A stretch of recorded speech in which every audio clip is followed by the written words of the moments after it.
Wow, listener, not going to lie, it's Wednesday the 12th of June right now. That makes it, 2 days? Until Euro 2024 actually kicks off, and 4 days until a lone trumpeter picks out the notes of the Great Escape somewhere in the Veltzen Arena, and then the tournament really begins, of course. But here in the studio, licking his lips, and other people's too, Duncan Alexander. Hello, Duncan. Hello. We've got Scotsman JJ Bull. Hello. Woo. And also Tim Spiers, who likes wolves and dark horses. Both correct. Don't put them in a pen together, wolves and dark horses. Well, I don't know who would come out on top. That's the thing about dark horses. You can never rule them out. But more on them later on. On the subject of wolves, Tim, I see that they suffered a late defeat, a season-ending defeat in the VAR challenge. Yeah, it's a bit embarrassing, isn't it? 19-1 defeat. Were you surprised about it? I was a bit surprised it was that emphatic. I think the suggestion was that other clubs sort of agreed but weren't prepared to stick their necks out in an anonymous voting system, which I find a bit silly. But everything sort of backfired for Wolves. They put this out a week before they raised their ticket prices quite substantially, which didn't feel too coincidental to me. And there have been lots of angry fans about the ticket prices and how they've been defeated in the VAR thing. So, all right. Well, they'll get more match for their money, of course, with the VAR system. More of the match-going experience, at least. On the subject, though, of things that slow the game down a bit and that a lot of people hoped would be gone for next season, how about that Ten Hag news? He's staying at Manchester United. JJ, what have Tifo got prepared for that? We had a couple of videos prepared for who we thought might have been the manager. I can probably say that. That's probably fine. But it seems they've gone from really looking hard at other managers to staying with what they have. And maybe, who knows, maybe that will turn out for the best. He'll have players who aren't injured all season long. I mean, the signings he's brought in have all worked really well. So I think another summer of that is good for everyone. Right. It feels like the perfect outcome in a way, in some ways not. But Manchester United fans in general wanted him to stay, I think. I saw a few polls where they were like... Yeah, mostly they wanted him to stay. I think opposition fans aren't averse to it. And I think fans of narrative also, he's just won an FA Cup. Yeah, I think that probably was, the key thing. That has given him a lifeline, which he's sort of used. Okay, is it fair to say that the sports reporting industry at large has been blindsided by this? I think no one really knew what was going to happen there, I think it's a strange position because next season everyone will know that Manchester United did look at other managers quite extensively. So, a bad start, a big defeat early on, another, 25 shots allowed, as was the start last season, and the same conversations will begin again. So, but I think he thought he was gone. I think if you look at post FA Cup final, he knew he was gone. So he might be sort of strangely empowered by it. But what was it? Their worst finish for 34 years? 1990, yeah. It's amazing that they've Negative goal difference, letting more shots than Derby in 07-08, most goals conceded by an English team in the Champions League group ever. I mean, wasn't a great season. He'll be unaware of all the stories about him either, right? So I wonder if it's him as a brand and reputational repair. He wants to be able to show that what he's actually capable of, and that's why he wants to then stay. I mean, it's one of the biggest jobs in the world, so if you can make it work, that is quite good for you, I suppose. No, yeah, absolutely. There'll be plenty of time to talk about Ten Hag and the season in prospect in the Premier League, but here today we've come together to discuss some Euro stuff. Duncan, have you got unusual Euro facts for us today? Not really, no. Okay, I won't ask you that question. We're going to be live, by the way, throughout the Euros on our YouTube channel. Sounds like madness, actually. That was mentioned. I'd not really considered it. But it does mean you'll be able to get our thoughts straight after the final whistle of the evening game. And then that's on the YouTube channel, of course. And then the audio version, the cleaned up one, that'll be out a few hours after. Of course, we did our first preview to the Euros just over a week ago. Plenty has happened since then. So before we go any further, here's the latest from around the camps. Let's see. All the squads are now being finalised. England with 7 cuts from Savage, Gareth Southgate, Harry Maguire and Jack Grealish, so both sent home. England then promptly losing to old friends Iceland in their last pre-tournament friendly. They weren't the only big team underwhelming, though. France only managed a 0-0 draw with Canada. Germany needed a late Pascal Gross goal to scrape a win with Greece. And Portugal got beaten 2-1 at home by Croatia, before then bouncing back with a 3-0 victory over Ireland, featuring a brace from you-know-who. Poland beat Turkey, but saw Robert Lewandowski go off injured. He is expected to be featuring sooner or later in the tournament, but big names who won't be include Frenkie de Jong of the Netherlands, who failed to recover from an ankle injury, and Teun Koopmeiners is also ruled out for the Orange, which means that Champions League runner-up Ian Maatsen has got a call-up. Czech Republic midfielder Michael Sadalek is also out of the Euros after, how about this, falling off his bicycle. His name, Sadalek. What about that? It's the haunting. Meanwhile, simmering tension in the German camp as probably Germany's two beefiest squad members, Niklas Füllkrug and Toni Rüdiger, almost, and I emphasise almost, came to blows, according to reports. Let's hear more about that and more about Friday's opening game, Germany-Scotland, next. All right. Friday, Munich. The referee will go beep. And Germany-Scotland will get Euro 2024 underway. Can the Scots start things off with a Saudi Arabia-Argentina style upset? Well, we'll get JJ Bull's thoughts very, very shortly. First, though, here is a very special guest, our favourite German correspondent, Raphael Honigstein. Hello, James. Lovely to see you. Yeah, back in from the cold, Raph. It's not so nice here. Is it not? No. Is it not? Just to set the scene a little bit, you're already in place in Munich, but, and this is the news, you've got yourself a proper job. Oh, well, if you say so, James. I won't be sadly covering the tournament for the Athletic because I've gone off to do some other things with a couple of coaches. Which doesn't really sit so well with proper journalism. Therefore, I'll only be an occasional hello, sort of here I am guest rather than a real journalist. I see. If you were still a real journalist, Rapha, as you put it, what kind of thing do you think you'd be saying about the German side going into this Scotland match? I'd be saying that in a way it's a very traditional German build-up because there's always some degree of angst and worry and doubts and are we really that good? Is it all going to fall apart? It's been basically the story as long as I can remember.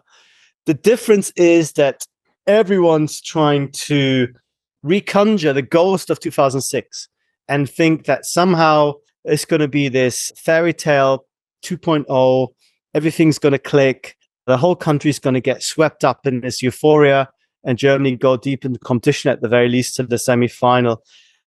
I think it could happen because the squad is good and maybe this is a better squad than we had in 2006. But of course, Germany have had 3 poor tournaments in a row and people are a bit wary to get too excited before the first game. I think what they need more than anything is a good start. German teams that have started well in competitions in the last 20 years or so have tended to go on and have good competitions. German teams who started poorly, as they did in Russia, as they did in Qatar, in Belgium, and in Portugal, have done pretty badly. So I think a lot rides on this game on Friday night. And the build-up to it marked by simmering tension within the German camp, that bust-up between Rüdiger and Füllkrug. I thought you were talking about me and Seb, but no, there's no real animosity, James. I think Füllkrug and Rüdiger are pretty good friends. Rüdiger was one of the names that Füllkrug mentioned a few weeks ago as the guys he gets along with best. And, you know, he's a bit of a nightmare to play against, even in training. He's very close, very sort of annoying, keeps pushing you, keeps kind of tweaking bits of your anatomy, which is never pleasant, unless you're into that sort of thing, James. And you saw then the very next day in the way Toni Kroos reacted to this, that they saw a veritable storm in a teacup with no real recriminations. There are other issues. I think there are question marks about Manuel Neuer. He's had a poor build-up to the tournament, another mistake against Greece, mistakes against Hoffenheim, that famous slip against Real Madrid in the semi-final. And for the first time ever, really, his starting position has come under some kind of pressure. So anything but a perfect performance from him will then open up the gate to one of those very classic but slightly tedious Germany goalkeeping debates that we love to have before tournaments, not so much during them. And I think that would be a big distraction and a potential problem. Lovely stuff. Broadly, Raph, is excitement rampant ahead of the big kickoff? I wouldn't say rampant just yet, James, because I don't know if I've mentioned this already, but the weather is a little bit cloudy, a little bit cold. I think it has dampened the mood a little bit. At the same time, the city is filling up with Scots. And you can see already kilts. You can see already people desperate to have a good time. There is a sense of things happening. But with 2 days to go, I think we have a bit more room for the real party vibes to kick in. Oh, well, it's so kind of you to catch up with us this morning from chilly Munich. And I do hope that we will be getting further hellos from Honigstein as the tournament progresses. For now, many thanks, Raphael Honigstein. Raphael Honigstein. Nice to hear. Nice to hear he's doing all right. Yeah. Yeah. JJ, the game with Germany. How much have you been looking forward to this? I'm really excited for this game. For a long time, I've been absolutely convinced that Scotland are going to be able to do something special. But the more and more, the closer we get to the actual kickoff time, the more realism has settled in. But I'm not going to allow it to happen this time because there's a collective state in Scotland where we always get just so close and then don't get over the line. Something weird always happens to us, so we don't do it. But this time, it's gone. Steve Clarke's changed everything.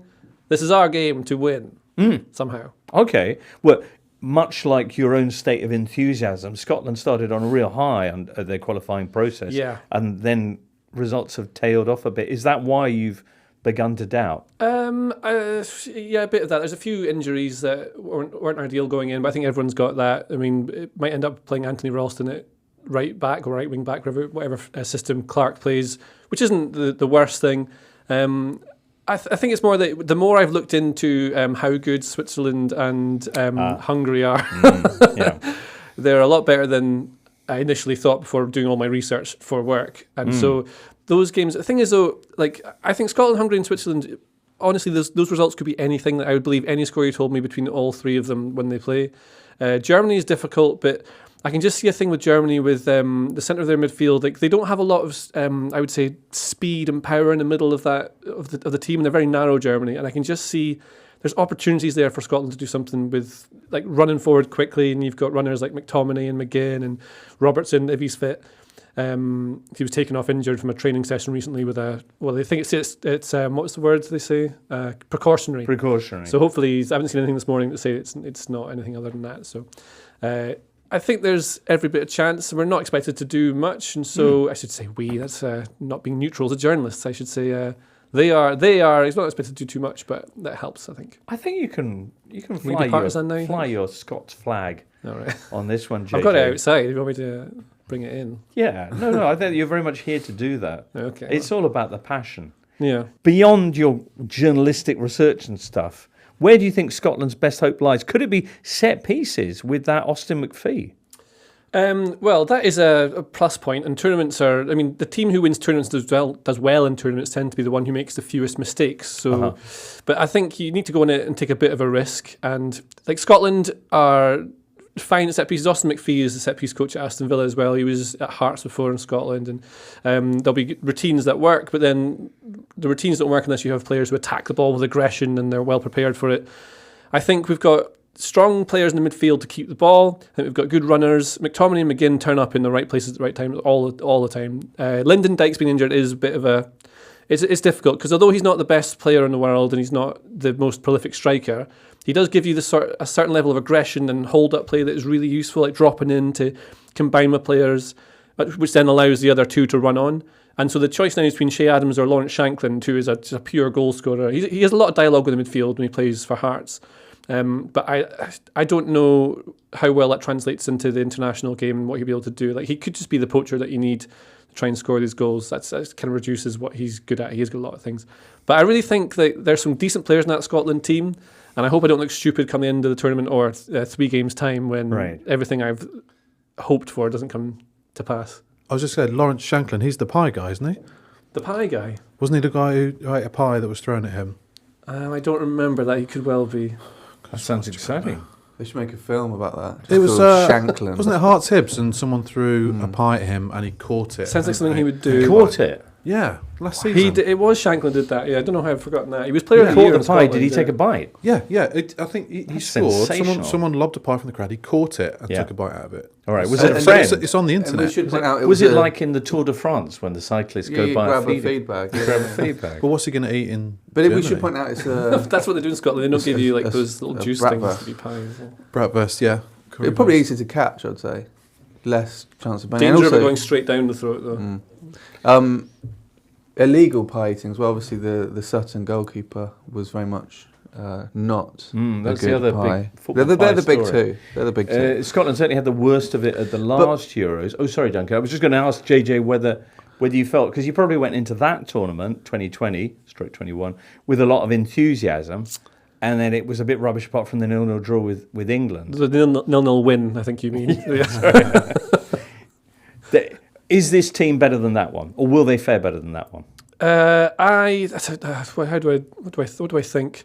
I think there's some sort of acceptance that we are now of a level where we can actually compete in these tournaments without looking silly, and it doesn't have to be hoping for an Ali McCoy's one goal in the whole tournament. I think like people are sensible and realise we're not going to be able to do damage to a lot of teams, but we've seen in qualifying, like I think beating Spain 2-0 was a real moment, and it really sort of set like there's. I said Rodri, to be fair. Yeah, it did upset Rodri, yeah.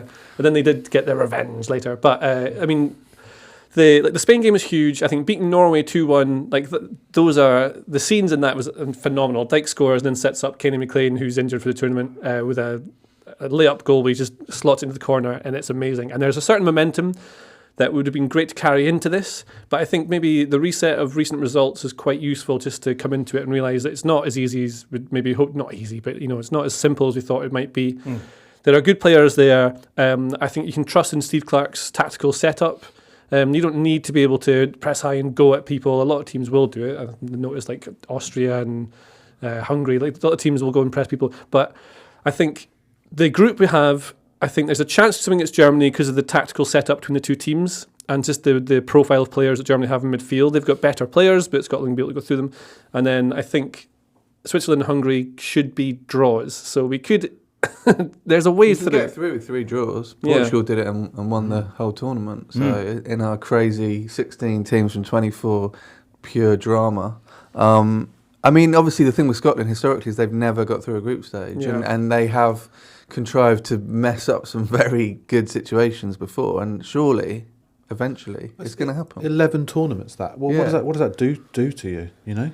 I mean, I support Scotland and Aberdeen, so I'm not allowed to have any joy in football. So it's interesting to me when people without support time big machine, teams and then they moan like, "Oh, we haven't won a trophy for like 4 years or something." It's But just people will point out as well that, Scotland are minnows recently, but back in the 70s, they went to tournaments as outsiders, with reasonable outsiders, and still didn't get out of the group, despite Archie Gemmell, etc. Yeah. So The few of the players that were in those 70s team are in this current squad, and I think that should... that shouldn't be a hangover from those playing days. I think there's an optimism about it. I think it's going to be really fun. I think part of it with Scotland is that it will be like fun. It doesn't have to be that serious. We don't have to have the expectation of winning it, and that makes it enjoyable. Just to be there is... Yeah, and the I love last it. one was strange because it was the sort of, semi escape from COVID tournament, and obviously you got the draw at Wembley, but the other games are at Hampden, so it's not quite like being away at a tournament and hanging out in Munich, is it? When Exactly, yeah. And I think there's just something about it that I'm really excited about. And regardless of what happens, I think everyone who's there, I'm really jazzed for everyone who's there. I think it'll be fantastic. And I don't think anyone will let anyone down. So, we got there, so that's fantastic. If anything happens, it's just, well, we just weren't good enough this time. But to qualify for it again is big, even though they made the tournament bigger to let us in. So. Yeah, indeed. Oh, commendable attitude. Tim, you're going to be... you're flying out tomorrow, I think. Is that right? I'm flying out tomorrow, and on Friday, I'm going to watch this game, Germany-Scotland, at the Fan Mile. Are you? In Berlin, Right. where up to 30,000 people can line the area behind the Brandenburg Gate. Get there early. I think it's actually a kilometre. we're 1.6 kilometres. Which looks crazy. They're going to screen all of Germany's games there and all the games in Berlin, and then they've got a separate fan park where every game for like 10,000 people. So Right. Berlin's like the centre of it all. What else on your itinerary are you most looking forward to? So I'm doing a couple of Austria games. I'm seeing Portugal and the Netherlands, but just been there, Jimbo. You know, I hear you. I've never been to a tournament, so Oh, Have you it's not? so much fun. can't wait. It's amazing. The whole place is like a theme park, basically. Yeah. You just go around everywhere. Everyone's having a good time. You get to hear all the songs. You see all the folk hanging out. Duncan, you'll be here with us. I'll be here, yeah. It's like a theme park in here. I'll be here too. Badly maintained metalwork. Tunnel of love, Yeah. I call it. Hungary, Switzerland is the other game in that group, taking place the day after Germany, Switzerland. We'll talk more about Hungary later on, although Tim Cherlishy doesn't want to include him in his special Dark Horses stable, which he's been tending at the back end of this show. Before we get onto any of that, though, next it's the obligatory England interlude. England update, everybody. No Harry, no Jack. Got beaten by Iceland. Duncan, can you sum up the past week of England noise? Ominous, I'd say. I don't know. I just feel like this tournament is starting to edge towards, one of those where there's a lot of like, oh, do you remember Euro 24? And it feels like Root crops being prepared for the back pages. Yeah. I think the game against Iceland, and I know that other nations have had underwhelming warm-up matches, but it was pretty dismal stuff. Why was it so bad, do you think?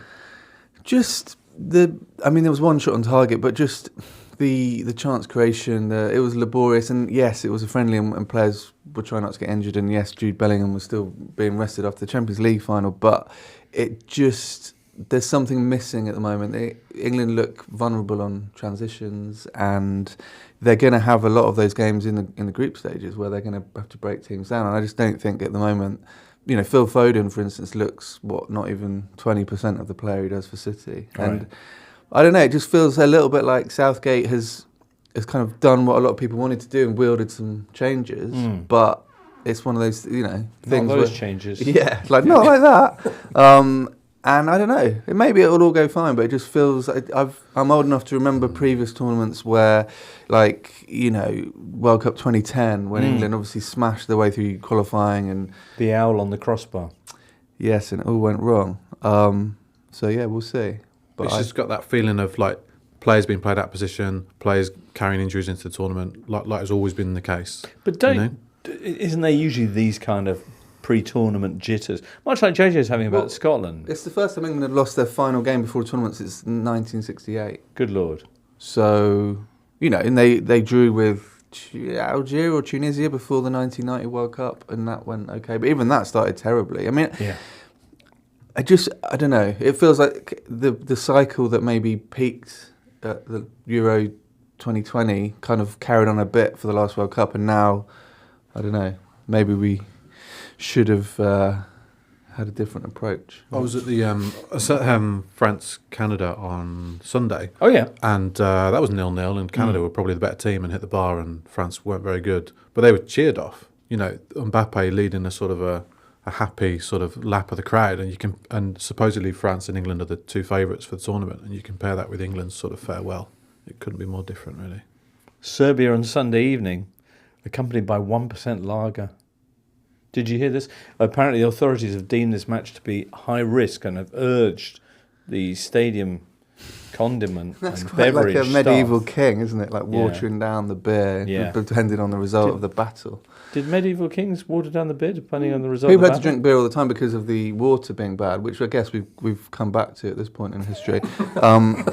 And That's my excuse, yeah. So you had like day beer, your breakfast beer, which would be Right. about 1%, and then obviously your evening beer would be ramped up a bit. So Right. But if the battle went badly, they ramped it up or down?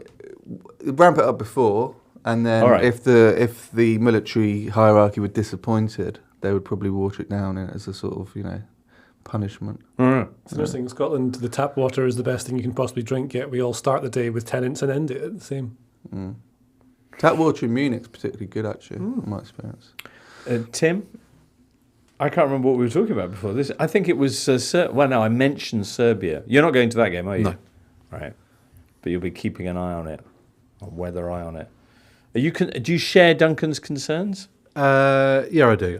It doesn't. That defence is just.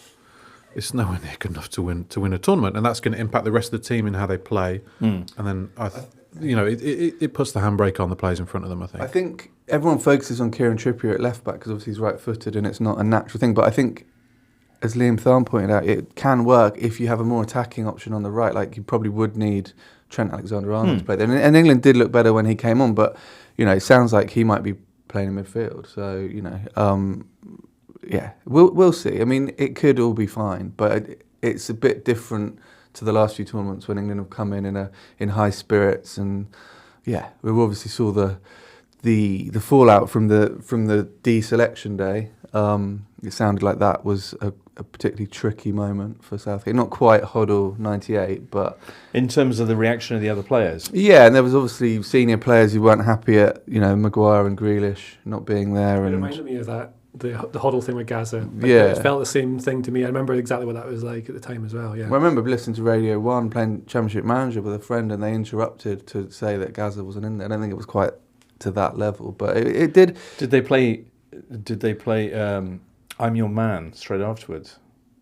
Yeah, good reference. Thank you. Yeah. That's After. That's Chernobyl. Yeah. Yeah. Was it I'm Your Man? I think so. Morrissey Marr got across. Yeah, that's when they wrote Hang the DJ. There you go, listener. Cutting edge content. Ask your parents. Anyway, JJ, just to wrap up this England chat. Yep. Do you look on this from outside and think, well, I don't know what you're... Is this a little bit like Rishi saying he didn't have Sky TV in terms of... I don't know. I get to see it. It's quite fun being able to work amongst all the English journalists and all the English people as a neutral. My parents are English, but they don't really care. Like, England have some great individual players, but yet again, they don't seem to have a team that works quite the way it wants to. In the past few tournaments, I felt like whenever they played against someone who's actually good, they end up losing immediately. The chance creation is all set pieces and playing in transition, but they don't really have...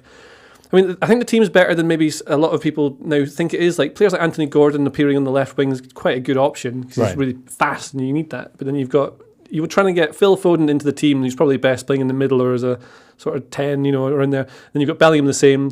Alexander-Arnold is not a midfielder yet, but he is quite good at that. And I think a lot of the decisions Southgate has made make a lot of sense on paper. Like, for instance, having Kyle Walker on the right, bombing up the wing, then you have Alexander-Arnold in midfield who can drop to defend that exact space. All of it makes sense on paper, but I think when you actually go and play and then teams are really organised and rigid and they play more to a system than I think England do, I think you start having a few issues and you get caught in transition. It's the occasional goal. They will score a corner, they will score a penalty, they will get through games 1-0 and things like that, like they have done in the past, and they'll probably be okay, but as soon as they end up playing France, they'll lose for me. As a neutral, I think they're going to. I think they're going to tear it up. The group looks doable. Yeah, that's I'm going to get clipped out now when the final happens. Slovenia, Denmark, Serbia, and England. Serbia to start off, and that might be a tough game. We'll see. We'll be talking about that game ahead of Sunday night's clash there in Gelsenkirchen. Now that's where it is, isn't it? Mm-hmm. Yeah, good. But what about other teams? We talked about previously the nations who are expected to dominate, and we included England in that list. France, Germany, Netherlands, Spain, Portugal and Italy, the other favourites. But should Belgium be on that list? Kristof Terreur is going to be answering that question after this. All right, Belgium stacked the place out in Qatar, to be fair, but they changed their manager. They brought in Domenico Tedesco, who's well used to playing football in Germany, or at least managing it. Schalke and Leipzig, his former clubs. He's had a brilliant run with the Belgians, unbeaten in 14 matches so far. So with him, with qualifying's top scorer Romelu Lukaku, with the likes of KDB et al., should Belgium be counted among the contenders? Let's hear from Kristof Terreur. We've been used to being the king of the qualifiers, to be fair. Under Roberto Martinez, we were just walking through qualification games and winning everything. And then at tournaments, we suddenly struggled. So I think Belgians are fairly realistic and not really dreamers, that we don't dream yet, also because we feel that the oldest part of a generation, the part of the golden generation is past its peak, like De Bruyne and Lukaku. They've been struggling with injuries a lot over the last two seasons, and that the young generation is a bit too young to shine yet. Thibaut Courtois' time is finished in the Belgian national team. He fell out with Domenico Tedesco last year, just after the qualification game against Austria. Basically, Belgium were celebrating Courtois for his 100th cap before that game, and they flew in his girlfriend at the time, now his wife, and he thought that Kevin De Bruyne was injured at that time, and he was one of the two vice captains. He thought he would be captain in his game, but Domenico Tedesco had to choose between Romelu Lukaku, who had just missed a huge chance in the Champions League final with Inter against Manchester City. Tedesco chose for Lukaku to lift the spirit of Lukaku a bit, and Courtois was bitterly disappointed that for him, everything about his conversations that he had late at night with the federation, with Tedesco, leaked out in the media. There was a breach of trust, and since then, they haven't talked anymore, and I don't think they will talk anymore. We are struggling in defense at the moment. We only have 4 fit defenders. So our left back, Maxime de Kuiper of Club Brugge, he has something special over him, but I don't know he's already ready for this level. But in the friendly game that he played like he was there already for years. So he might be the one that people absolutely don't know, because Arthur Vermeer, a midfielder who has played more for Belgium in 2024 than for Atletico Madrid, people already know him a bit from the Champions League, but De Kuiper is the real unknown factor, and he might start in the first game of the Euros, because Jan Vertonghen at the age of 37 is still out. Arthur Theat of Rennes is struggling with an ankle injury. Axel Witsel of the old generation, who got called up for the first time in more than a year, is back to play in defense, but he's struggling with a muscle issue too. Thomas Meunier, right back, injured himself in the last friendly game at the hamstring, so he will be out for a few weeks too. And we don't have any more defenders left, so he might surprise everybody. Kristof Terreur. He's another one who's not very optimistic. Decent draw though for the Red Devils. They've got Slovakia, Romania and Ukraine. Tim, I kind of hinted at Domenico Tedesco in his playing days in Germany being an asset. Absolutely not, Jimbo. So he only reached the 8th level of German football. Is that right? I wrote an article comparing the 24 managers of the Euros nations as players. Where can we read that, Tim? It's on The Athletic right now. Okay. And Tedesco, spoiler alert, was 24th of 24. He gave football up at a very young age, and his job as an industrial engineer to become a coach. But he's doing very well as a coach. So, very well. Yeah, good. Very good, well. good And his decision. name means German. Coincidence, perhaps? I don't know. Who was the best? Was it Didier Deschamps? No, he was the best in terms of achievements. Right. But the best player, I went for Ronald Koeman. Okay. In terms of won a lot and pretty good. You're going to flick it. Where was Southgate? I think he was just scraped into the top 10, sort of below Willy Sagnol and Rebrov, but above Murat Yakin and Silvino. It's a traditional spot for Southgate. Yeah. I said that Belgium have got a decent group with Slovakia, Romania and Ukraine, but JJ, you want to make the case for Ukraine as being a potential disruptor. I've gone through all the teams basically through the Euros as pre-tournament research, and I think Ukraine are interesting for a few reasons. I think international tournaments, you need to have a collective that works very hard together as a team, and of course Ukraine have outside influences from football that might bring them together and might weigh heavily on them as pressure, having to almost act as ambassadors for the country during a very difficult time for them. But on terms of just football, like they have La Liga's top goal scorer up top. They've got a really fast winger in Mudryk, even though he doesn't seem to know how to shoot the football towards the goal. Mudryk? Yeah. Right. I mean, he is really quick and he can dribble past people, and in transition, really useful. Then on the other side, they've got another Girona player, winger, Tsagalkov, I think you say his name is, who is also a very useful player. So you've got two wide players who are very useful. The goal scorer, it's kind of all you need. You put everyone else behind the ball and just hit them in transition. Apparently it's not. We were hearing from England. That's not going to be any good having those players. No, well, that's a waste of England, though. Right. And then you've got like Zinchenko's semi-decent player, a couple of decent centre-backs, and the Real Madrid goalkeeper. Well, right. Courtois. Yeah. But it's so good that he could easily be Real Madrid's number one. They kind of And got was for like much really of the strong season. spine, which is important for any team. But in tournament football, that's good. And Rebrov is a good coach. Like, they play decent football. And I thought this right up until I watched their game against Poland, the friendly they played recently, which Milik went off injured, and he's out of the tournament now as well, which is a shame.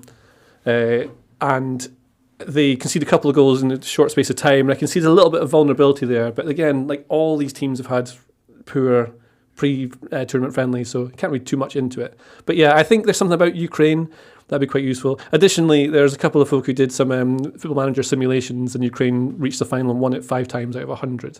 So I'm just going to go with that as well.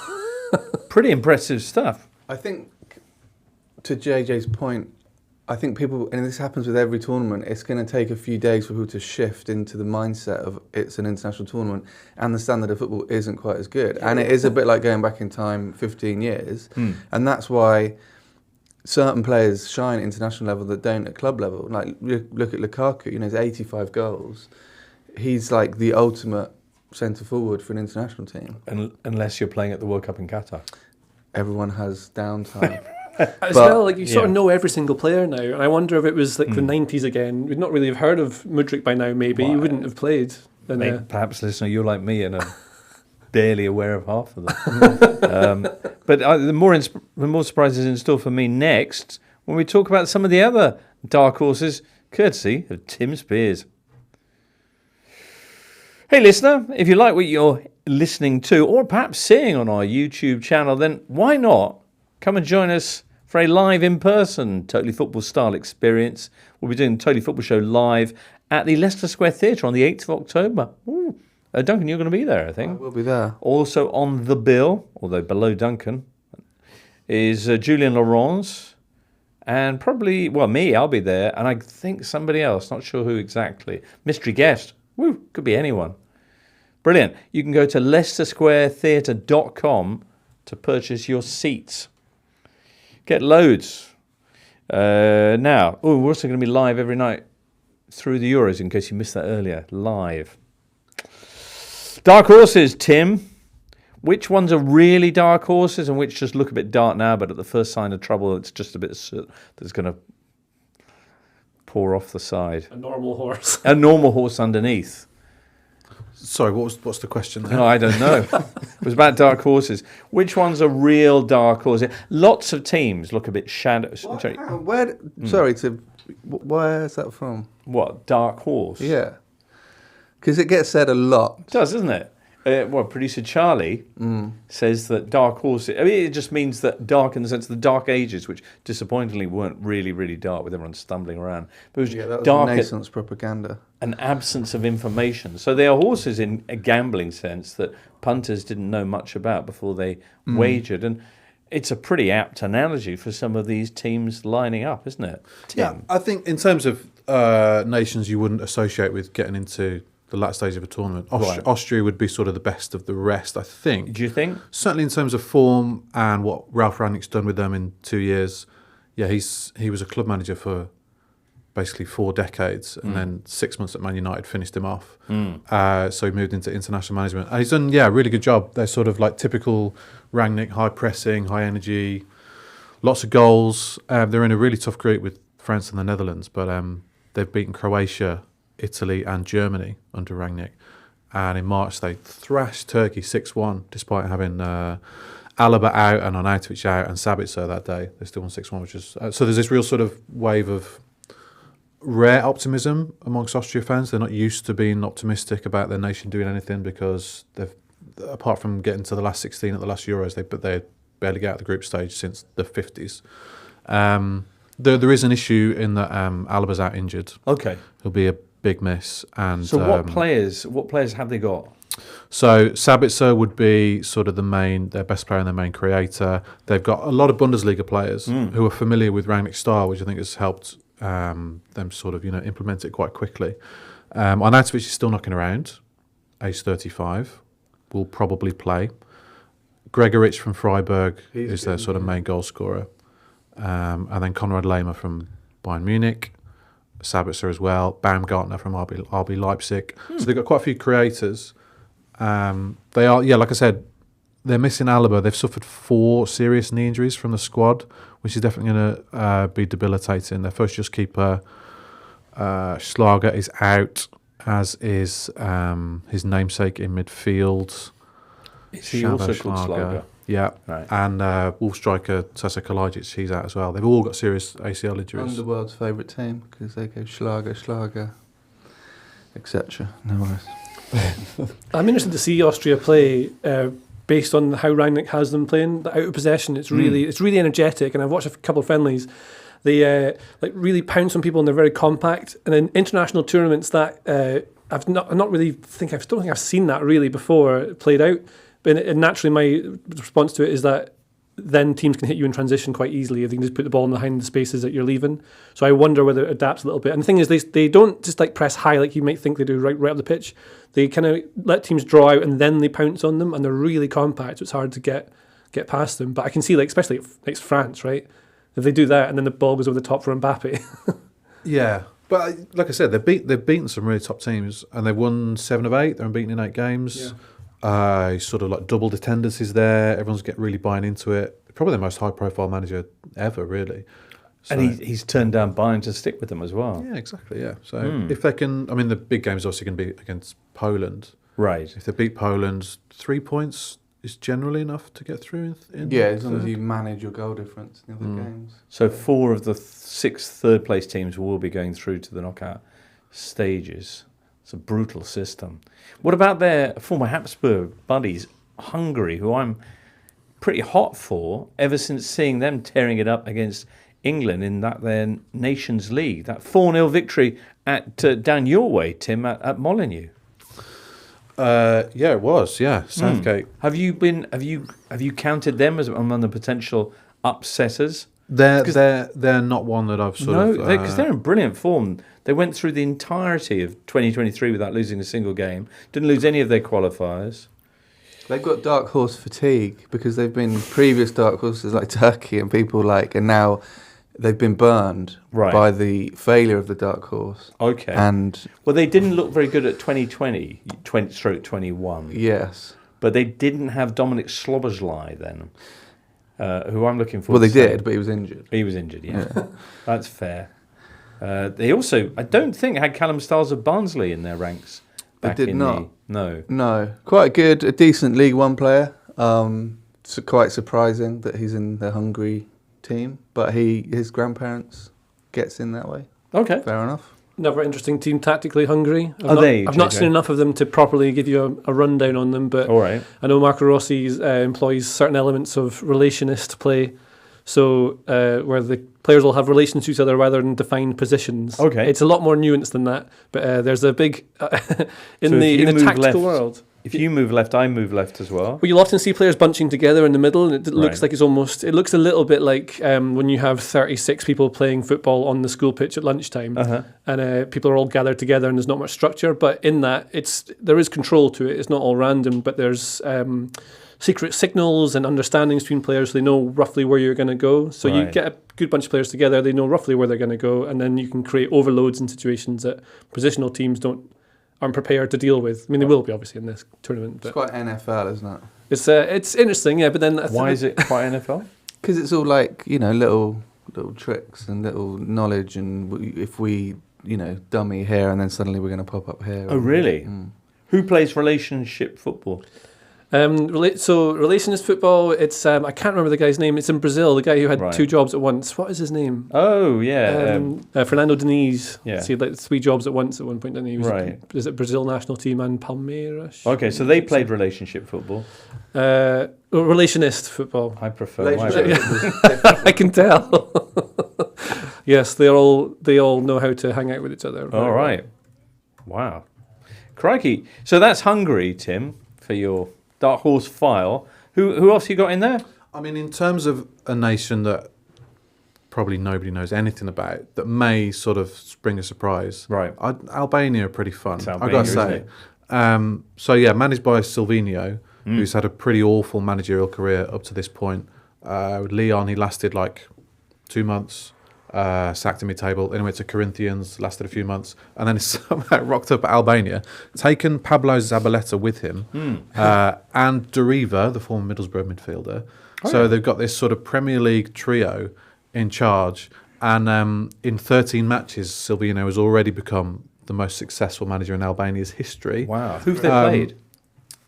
Well, they topped a group with Czech Republic and Poland. First time they've ever won a group. Right. They qualified for Euro 2016. It's the first time they topped a group. They've won 7 of 13 games. And so taken are the country with Silvino that he's been presented with the country's highest honour, which is the Golden Decoration of the Eagle, of course, handed out for either bravery in armed war, which I don't think is relevant here, or acts of civic courage in peacetime, which I think is what he's got it for. He's the first foreigner. A really good goal at Stamford Bridge. That was factored in. He's the first foreigner ever to get this award. Is that right? Yeah, and he's been given Albanian citizenship as well. As Brilliant. a Zabaleta. Marco Rossi's a Hungarian citizen. Yeah. Yeah. I mean, I think that's the game of the weekend for me, Italy-Albania, because Italy are looking not super. They're a pale horse. They are an enigma, I would say. We'll see what Spalletti, what magic, what alchemy he's managed to work in his training camp. But sure, I know that James Horncastle was poo-pooing their lack of goal-scoring nous up front. And maybe the arrival of Scamacca will be the difference in that as part of the younger generation coming through. But when they've croaked their way or crept their way through tournaments before, it's always been, I think, on the back of a really strong defence. And I'm not sure that their current lineup shouts strong defence. Well, Albania have got a strong defence. They only conceded 4 in qualifying, which is one of the best records. They don't score many. Armando Broja is their main striker, but he hasn't scored for Albania for 2 years. But they do have, and this is like this maverick move that Silvino did. He needed a left-footed right winger.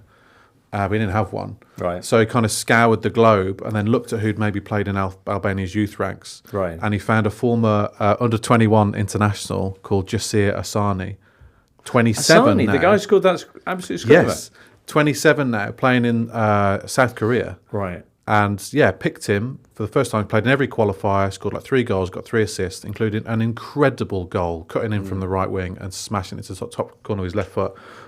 He's kind of an inconsistent genius. He's scored 0 in 15 in Hungary before he went to South Korea. But there's a fantastic YouTube compilation entitled of his skills and goals, entitled "When Football Becomes Art," which just sums him up perfectly. I think Albania are anyone looking to get into this tournament and who hasn't found a way in yet. Albania are the entry point. Wales fans, that's your team. That's your team. And what an example of coaching courage. No wonder they gave him the golden order of the big bird thing.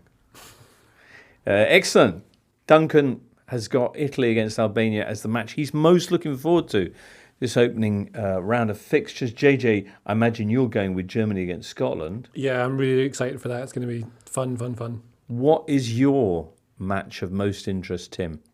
Is it England against Serbia? No, absolutely not. God, no, I think it's Germany-Scotland. That'd be fun. I remember Brazil, Scotland in '98, was it? When Scotland sort of gave him a bit Tommy of a... Boyd. Yeah, with the own goal. I seem to remember Jim Leighton pushing the ball up and into his own net or something like God, I that. was at that game, actually.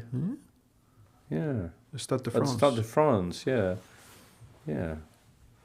All I remember of it was they played that World Cup samba song. Da, da, da, da. And there was a long film that went on the screens. And then Brazil played Scotland. And was that not the tournament that Craig Burley scored Scotland's last ever goal at a major tournament? Against Norway. Yes. Yeah. It's not a penalty. John Collins or something with a penalty or something. That was the one against Brazil, wasn't it, I think? Yeah. John Collins. So Craig, I think, was later in the group stage. I'm sure it was against Norway. Yeah. They did play Norway, yeah. I think it was John Collins. Their last World Cup goal, anyway.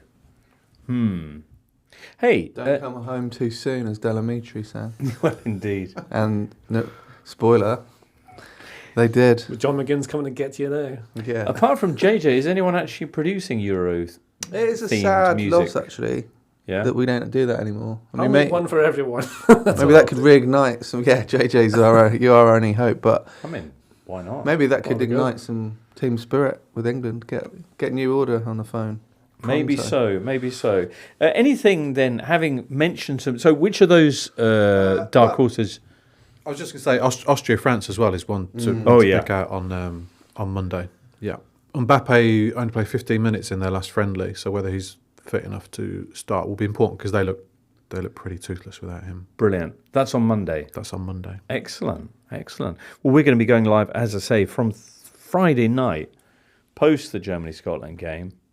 How are we feeling about the schedule? You know, How do you mean? if you're here, it's 2, 5, and 8. Obviously, for your Tim Spearses, it'll be an hour on due to the old time zones. How are you feeling about the schedule? I think it's pretty good. I felt like the last World Cup was too much. Maybe four in a day. Yeah, I think 3 is the perfect amount. Okay. Four is too Those many. early morning games, I enjoyed those. They often throw up the most interesting contests. Yeah, but that could be the 2 o'clock game. Perhaps so. Just readjust Yeah. your daily Get your schedule. circadian rhythms. Yeah, indeed Going. so. Indeed so. Crikey. Well, before we finish, we better get a prediction or two. So let's have a surprise and a likely winner from you, JJ. A surprise winner. No, it could be. I mean, I'm not saying that you have to combine them. But you can if you want. I could give you 2. So like one is a So surprise. who do you think is going to win it, and who do you think will be the revelation? I think France are going to win it. Oh, I think they have the best players, and they play a way that wins tournaments. I just think they have the nous to do it. And then my surprise pick is. I'll come back to you. Yes, please, thanks. Tim. I mean, from memory, the favourites don't always sort of win this. I mean, certainly Portugal were outsiders in 16. Italy were like, what, 5th, 6th favourites probably last time. If Portugal click, I think they'll win it.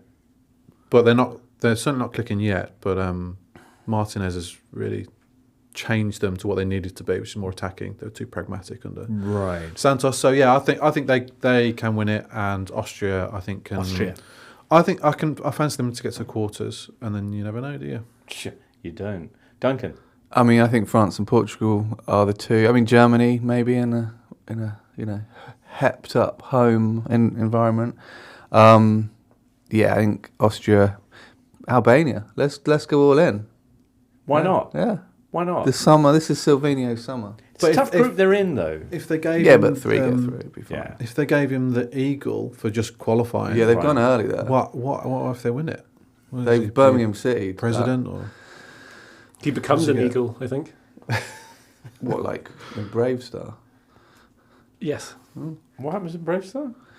He can have like eyes. I think it's a hawk actually. Eyes look speed of the puma, strength Really? of the bear. Yeah, he can transform.